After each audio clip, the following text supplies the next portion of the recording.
edición de la herramienta El Programa Sindical de AFUR. Hoy tenemos el agrado de estar con el compañero economista Jorge Notaro, que es integrante del Sistema Nacional de Investigadores de la ANI y además miembro del Núcleo de Pensamiento Crítico y Sujetos Colectivos de América Latina que se desarrolla en la Universidad de la República. Le agradecemos la participación en el programa. El agradecido soy yo por la oportunidad de compartir este intercambio sobre problemas de interés común compartido, ¿no? Muchísimas gracias. La intención del programa era seguir profundizando con compañeros economistas sobre el tema de las PPP y particularmente el proyecto que se está manejando hacia el Hospital de Clínica. En la movilización y en la discusión que está habiendo en la interna de la universidad se plantea como uno de los temas principales sobre este proyecto de participación público-privada que esto es solamente una forma de financiar el proyecto de la universidad, que esto no afecta al hospital y sus características. ¿Cuál es la valoración que puede usted compartir con nosotros respecto a las implicancias de la PPP? Lo primero que me gustaría decir como previo es que la Universidad de la República, una universidad del Estado, autónoma, cogobernada, ¿de dónde puede obtener los recursos? Del gobierno, a través del presupuesto.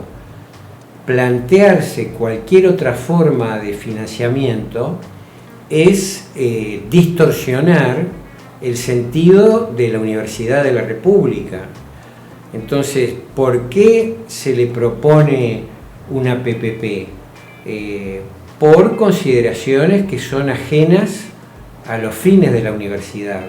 La ley orgánica dice que la universidad tiene que hacer docencia, investigación, extensión y en el caso del Hospital de Clínicas, que nos interesa particularmente hoy, hacer asistencia.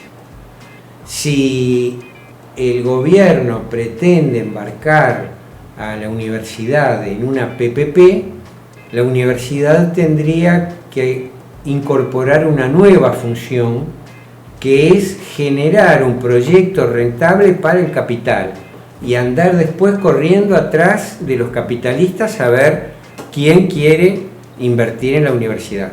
Eso lo puede hacer el Ministerio de Transporte y Obras Públicas para las carreteras. Yo creo que lo ha hecho mal el Ministerio del Interior para construir una cárcel en la cual las personas privadas de libertad se transforman en el negocio del inversionista.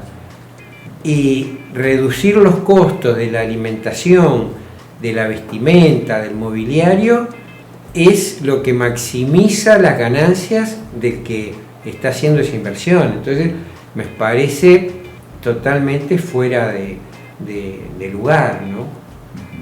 Algo similar y agravado ocurriría con el Hospital de Clínicas.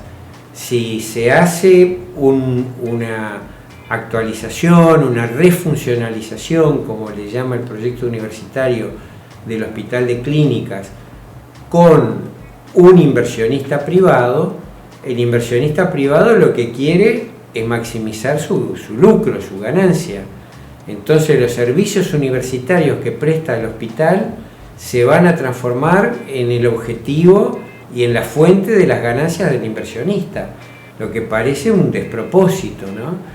El hospital tiene que trabajar con libertad, enseñando, haciendo asistencia, investigando y haciendo extensión, pero no puede estar condicionado por un inversionista que va a pasar todas las actividades por el filtro para ver qué es lo que le permite lograr la máxima rentabilidad, ¿no? Entonces, esta propuesta tiene directamente un contenido lesivo para lo que es las tradiciones de la universidad y su fundamento. ¿Cómo ve que podemos crear desde el campo popular herramientas, propuestas que pongamos arriba de la mesa para cuestionar este proyecto y de dónde conseguir los fondos? Porque siempre el argumento que nos ponen arriba de la mesa y con el que tratan de bloquear la movilización es no hay recursos y en estos momentos del año eso lo está sosteniendo el gobierno. ¿Cuáles son las alternativas? Bueno, yo empezaría por relativizar esa idea de que no hay recursos. que si uno hace la afirmación en un plano muy abstracto, muy general, es cierto, o sea, ningún gobierno del mundo tiene recursos. Lo que tienen los gobiernos es facultades jurídicas para conseguir esos recursos. Por ejemplo, a través de los impuestos o a través del endeudamiento. Entonces, ¿puede el gobierno uruguayo en las circunstancias actuales conseguir recursos para financiar la refuncionalización y esta inversión de 120, 130 millones de dólares que es el proyecto que elaboró la universidad? Yo contesto esta pregunta categóricamente que sí. Primero utilizaría dos indicadores. La deuda pública del Uruguay, la deuda que ha contraído el gobierno, el sector público, es de 31.000, 32.000 millones de dólares. Supongamos que se hace una emisión de deuda por 120 millones de dólares para financiar la inversión de clínicas. ¿Qué significa 120 millones agregados a 30, 32.000? Significa que cada 1.000 dólares que se deben se agregarían 4 más o menos. O sea que el argumento económico es irrelevante. Un segundo indicador. El presupuesto nacional, el que se discutió, que se aprueba cada 5 años, que se corrige en las rendiciones de cuentas anuales, tiene previsto un gasto público aproximadamente de 14 o 15 mil millones de dólares anuales. El Hospital de Clínicas, ¿qué pide? 20 millones de dólares más por año. ¿Qué son esos 20 millones en 14 o 15 mil millones? Es irrelevante. Entonces, el argumento económico y decir que no hay recursos, si el Hospital de Clínicas estuviera pidiendo 5.000 millones de dólares, le podrían decir no, es un disparate, sería un gran endeudamiento, un gran aumento del gasto público, un gran aumento del déficit fiscal, pero está pidiendo 120 millones, que para el nivel de endeudamiento del país y para el nivel de gasto público del presupuesto nacional son cantidades irrelevantes. Por otro lado, a partir de iniciativas de los funcionarios y del sindicato de funcionarios del Hospital de Clínicas, surgió una propuesta de financiamiento que me pareció excelente. Y la idea es financiar estos 20 millones de dólares anuales que se precisa para hacer la inversión en el transcurso de 6 o 7 años, financiar eso suspendiendo el aporte patronal al BPS que tiene que hacer la Universidad de la República. Solo suspendiendo ese pago durante algunos años, no por toda la vida, durante algunos años nada más, la universidad, en vez de entregar ese dinero al BPS, podría con ese dinero financiar las obras de refuncionalización del Hospital de Clínicas. Y cuando la Asociación de Funcionarios de Clínicas hizo esta propuesta, que me pareció excelente, yo le agregaba un argumento, y es el siguiente.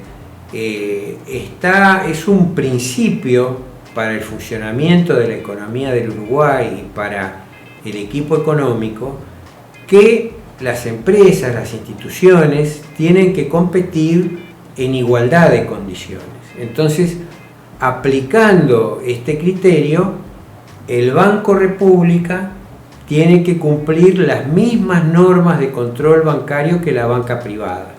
Cuando hay una diferencia gigantesca.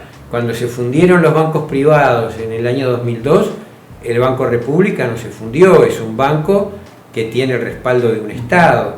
Sin embargo, por exigencia de la banca privada y de organismos internacionales como el Fondo Monetario, el República, para que los bancos privados compitan en igualdad de condiciones, tiene que cumplir las mismas normas.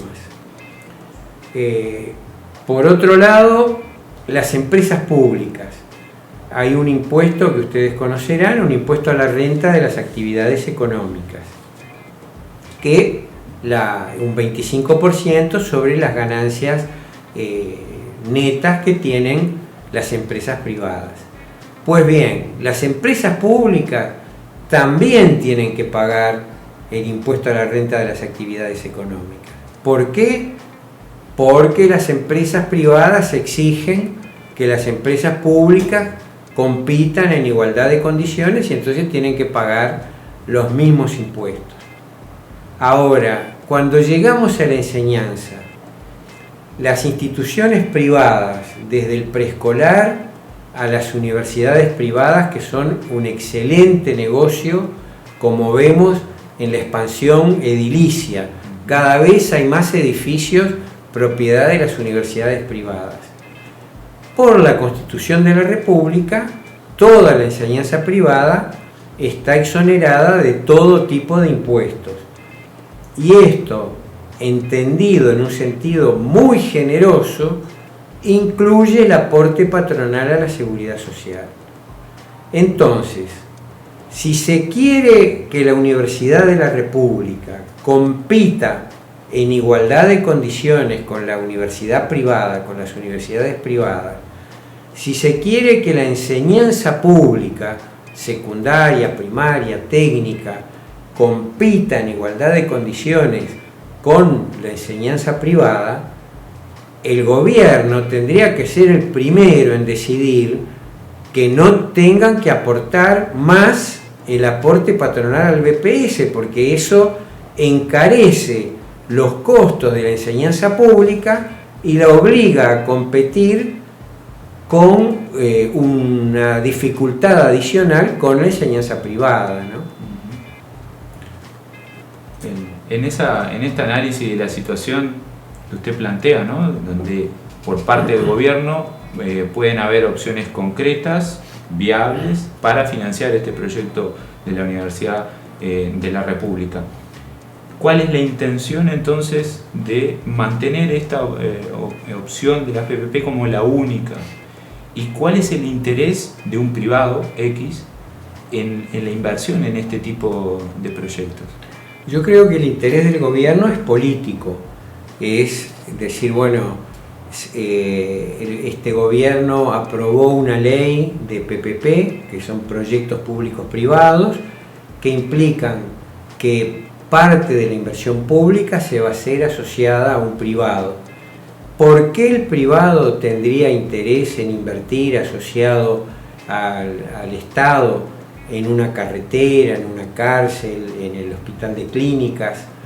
Porque estos proyectos público-privados son un contrato por el cual la administración pública se compromete con el privado a devolverle su inversión con determinada rentabilidad y en determinado plazo. O sea que desde el momento, hay todo un periodo de negociaciones, ¿no?, donde los privados pueden presentar un proyecto, el Estado puede decirle no, ese proyecto no nos sirve, hay que modificarlo, o puede aceptarlo tal como viene hasta que se llega a un acuerdo. El acuerdo para hacer la inversión se concreta en un contrato. Por ejemplo, el inversor que está haciendo la cárcel de Punta Rieles, en el contrato consta que va a cobrar 550 pesos por persona privada de libertad y por día a lo largo de 20 o 30 años. O sea que desde el momento que el inversor gasta el primer peso, ya sabe exactamente cuánto va a ganar y cuándo va a ir, cómo va a ir recuperando la inversión. Entonces, en un momento de incertidumbres en la economía mundial, tener la posibilidad, un privado, de participar de una PPP y asegurarse una rentabilidad respaldada por un Estado durante un largo periodo, es como el sueño del pibe del burgués, porque sabemos que el fundamento del capitalismo es que los burgueses compiten. Entonces, como cada uno tiene que ser mejor que el otro para no perder sus clientes se esfuerzan por innovar, por invertir, por ahorrar, por ser eficientes. Bueno, acá desaparece todo eso. El burgués sabe desde el primer día que gasta el primer peso cómo va a recuperar su inversión y cuánto va a ganar. Y agregado a ese compromiso que se firma, ese contrato, luego, si puede reducir los costos de los servicios que va a prestar, su ganancia aumenta. Entonces, es una situación que es inaceptable para una institución de salud como el Hospital de Clínicas, para una institución de salud de la Universidad de la República. Yo creo que es inaceptable para una cárcel o para cualquier actividad que tenga como referencia prestar servicios a personas, ¿no? En una carretera se puede discutir, hasta puede ser más equitativo, es decir, bueno, la carretera o la vía férrea que llevaría la pasta de celulosa desde una planta cerca de Paso de los Toros hasta el puerto de Montevideo, bueno, que lo paguen la UPM, que haga un inversionista privado, haga la inversión y se lo cobra la UPM. Sin embargo, esa posibilidad no se maneja. ¿Por qué? Porque si el inversionista privado quiere ganar con el transporte de celulosa y la UPM quiere ganar con la producción de celulosa y pagar los menores fletes posibles, hay un conflicto de intereses. En cambio, si lo hace el Estado, como ha hecho las carreteras, se está subsidiando la rentabilidad de estas plantas que producen celulosa. Porque estas plantas que producen celulosa actualmente, o los sojeros, que la soja va toda a Nueva Palmira y ahí están instaladas las grandes transnacionales del comercio de soja. Los camiones rompen las carreteras. ¿Quién va a pagar la reparación? ¿Con impuestos? Lo pagamos todos. Si en cambio se hiciera con peajes, que los camiones tuvieran que pagar un peaje en proporción a la carga que transportan, eso obligaría a los camioneros a aumentar el flete, y los que tendrían que pagar ese mayor costo son las transnacionales que exportan la soja, la UPM o la empresa que está instalada más abajo. Pero ahí no se manejan estas posibilidades. Justamente mientras estábamos, antes de empezar esta conversación, leía un artículo en La Diaria que el periodista decía: hay un principio de la economía medioambiental que es que el que contamina paga. En cambio, lo que nos propone este gobierno es que los contaminados paguen. Se invierte la relación por la forma de pago a través de pagar las inversiones que tiene que hacer OCE a través de impuestos que vamos a pagar todos, y no de descargar los costos sobre los que destruyeron el medio ambiente. Y lo mismo pasa con las carreteras. ¿El que rompe paga? No. El que rompe no paga. Pagamos los que no rompemos, porque las carreteras se van a reconstruir con financiamiento público, y ese financiamiento público se va a pagar con impuestos, y los impuestos los vamos a pagar todos los que pagamos el IVA o cualquier otro tipo de impuesto, ¿no? Esta lógica que está planteada y que usted desmenuza muy claramente, poner un brete a la universidad en este momento, ¿no? Pues es la intención de eso, o PPP o nada.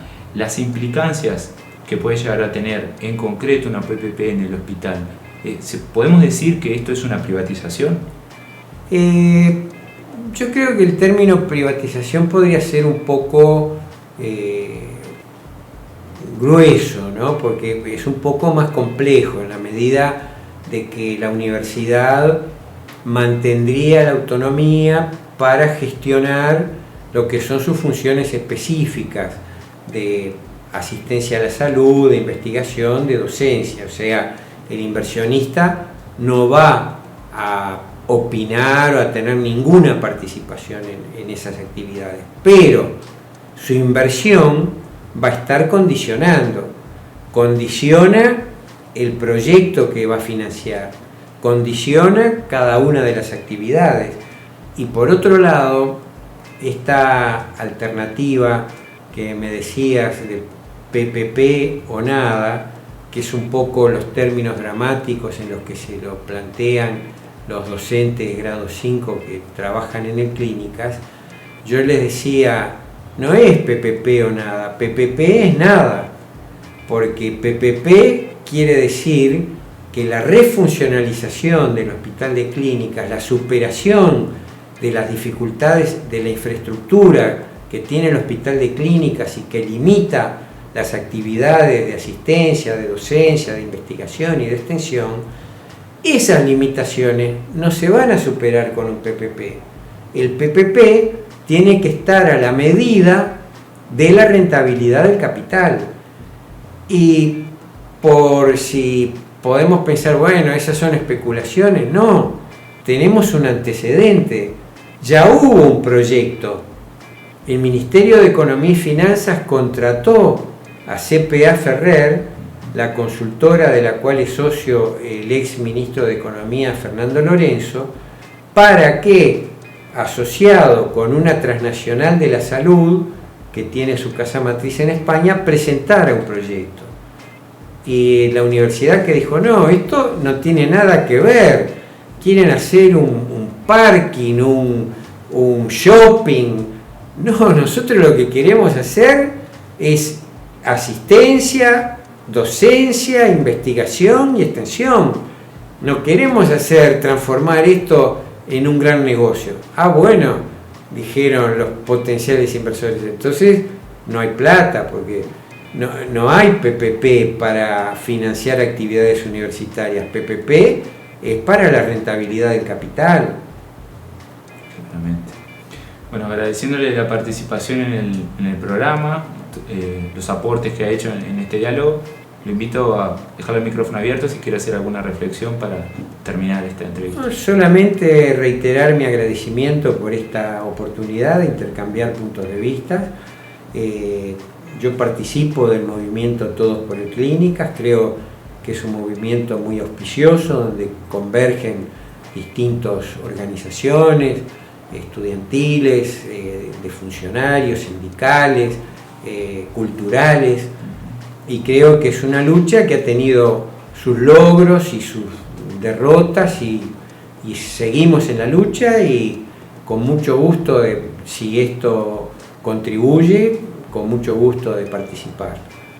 Seguramente en próximas instancias lo estaremos invitando para continuar este trabajo y los desafíos que tenemos por el tema presupuestal también, claro, en la segunda etapa del año. Agradeciéndole nuevamente y convocando a los compañeros a continuar la movilización en defensa del Hospital de Clínica y contra la PPP, nos despedimos.